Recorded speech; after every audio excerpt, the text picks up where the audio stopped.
Eddie Mitchell et Johnny Hallyday. CST. D'abord l'histoire d'une amitié hors du commun sur la scène de la chanson française. Le taulier et l'interprète de Dernière Séance partageaient une véritable complicité avant même que ce dernier ne démarre sa carrière musicale. CST. D'ailleurs sous l'influence du futur mari de Laetitia que Claude Moine, devenu Eddie Mitchell, décide de tenter sa chance dans le monde sans pitié de la chanson. Grand bien lui en a pris, puisque le succès arrivera vite pour Mitchell, que ce soit avec son groupe de rock'n'roll, les Chaussettes Noires, ou en solo. Malgré une carrière jalonnée de succès, il est clair que la popularité du chanteur de couleur mentalo n'atteint pas celle de Johnny Hallyday. Mais entre les deux, point de jalousie, simplement une amitié sincère et sans fioritures. Même si tout n'avait pas bien commencé entre eux, avec une gifle adressée par Eddie Mitchell au roi du rock français pour une peu glorieuse histoire de disque.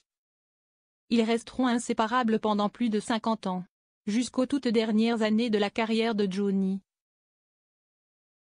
Ponctué par la tournée des Vieilles Canailles, un trio formé par les deux chanteurs et leur troisième compère de longue date, Jacques Dutronc.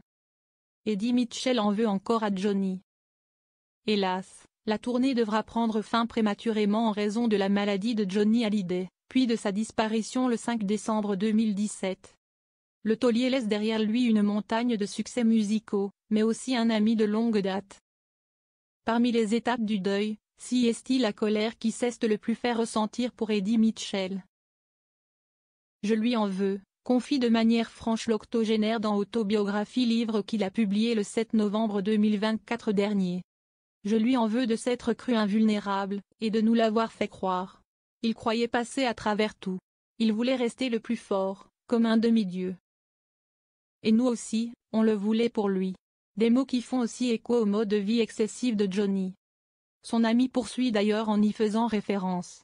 Ces excès, j'en ai partagé quelques-uns, et j'ai fini par me calmer, par la force des choses. J'ai été plus sage, explique-t-il, faisant peut-être référence à la consommation de certaines drogues récréatives que ne cachait pas Johnny. Lui, il ne s'est jamais calmé. Il n'a jamais levé le pied, et il a en partie bousillé sa vie. Mais il représente une partie de la mienne.